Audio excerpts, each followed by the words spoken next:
Darling Prabhas మీద బాలీవుడ్ నటుడు అర్షద్ చేసిన కామెంట్స్ పై జరుగుతున్న చర్చలు అందరికీ తెలిసిందే. కల్కిలో ప్రభాస్ ను చూస్తే ఓ జోకర్లా అనిపించాడంటూ చాలా తక్కువ చేసి మాట్లాడాడు అర్షద్. దీంతో అర్షద్ మీద టాలీవుడ్ మండిపడింది. సోషల్ మీడియాలో నెటిజన్లు సైతం అర్షద్ ను తప్పుపట్టారు. అంత పెద్ద హీరోని అలా ఎలా నోటికి వచ్చినట్టు మాట్లాడతారు అంటూ మండిపడ్డారు.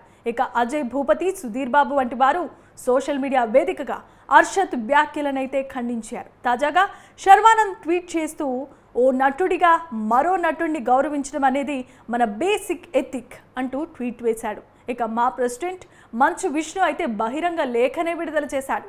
నటుడు ప్రభాస్ పై అర్షద్ వార్సీ చేసిన వ్యాఖ్యలపై మా అధ్యక్షుడు మంచు విష్ణు మండిపడ్డారు.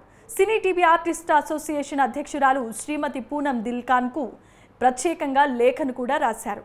ప్రభాస్ పై అర్షద్ వార్సీ వ్యాఖ్యలు తెలుగు సినీ వర్గాల్లో ఆందోళన కలిగించాయని, ప్రతి వ్యక్తికి తమ అభిప్రాయాలను వ్యక్తపరిచే హక్కు ఉంటుందని, సినిమా గురించి ఎలా మాట్లాడినా పర్లేదు కానీ ప్రభాస్ గురించి ఇలా తక్కువ చేసి మాట్లాడడం సరికాదని అన్నాడు. ఇది తెలుగు సినిమా వాళ్ల మనోభావాలను దెబ్బతీసిందన్నాడు మంచు విష్ణు. చూడాలి మరి వీటిపైన బాలీవుడ్ నటుడు అర్షద్ ఎలా రెస్పాండ్ అవుతారు.